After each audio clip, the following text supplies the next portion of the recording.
வெளியில இருக்கிற காத்து மொத்தமா தானே மூக்குக்குள்ள போகுது.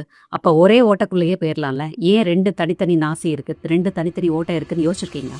ஏன் இது இயற்கையில 2ஆ பிரிக்கப்பட்டிருக்குன்னா 2த்துக்கும் தனித்தனி வேலை இருக்கு. நம்மளோட வலது நாடி வழியா உள்ள போற காத்து நம்ம உடம்புக்கு சூடுதான் கொடுக்குது. நம்மளோட இடது நாடி வழியா உள்ள போற காத்து நம்ம உடம்புக்கு குளிர்ச்சி தன்மை கொடுக்குது.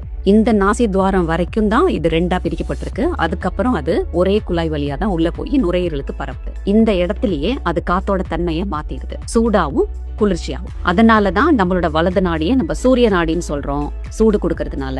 அதனாலதான் நம்மளோட இடது நாடியை நம்ம சந்திர நாடின்னு சொல்றோம், குளிர்ச்சி கொடுக்கறதுனால. நாம உடலை குளிர்ச்சி படுத்தணும், மனசை சாந்தமாக்கணும் அப்படின்னா நம்மளோட இடது நாடியை மட்டும் மூச்சு பயிற்சிக்கு பயன்படுத்தணும். அப்போ நீங்க வலது நாடியை மூடிக்கிட்டு இடது வழியா இன்ஹேல் பண்ணி இடது வழியாவே எக்ஸேல் பண்றீங்க, வலதை பயன்படுத்தல. உடலை சுறுசுறுப்பாக்கணும், உடலை வெப்பமாக்கணும், கொஞ்சம் எனர்ஜெட்டிக்கா இருக்கணும் அப்படின்னா உங்களோட இடது நாடியை மூடிக்கிட்டு வலது நாடியை மட்டும் இன்ஹேலுக்கும் எக்ஸேலுக்கும் யூஸ் பண்றோம், இடதை பயன்படுத்தல. இன்னும் கொஞ்சம் விளக்கமா சொல்லணும்னா நம்மளோட சூரிய நாடி உடம்புல சிம்பத்தட்டிக் நர்வஸ் சிஸ்டத்தை கவர்ன் பண்ணுது.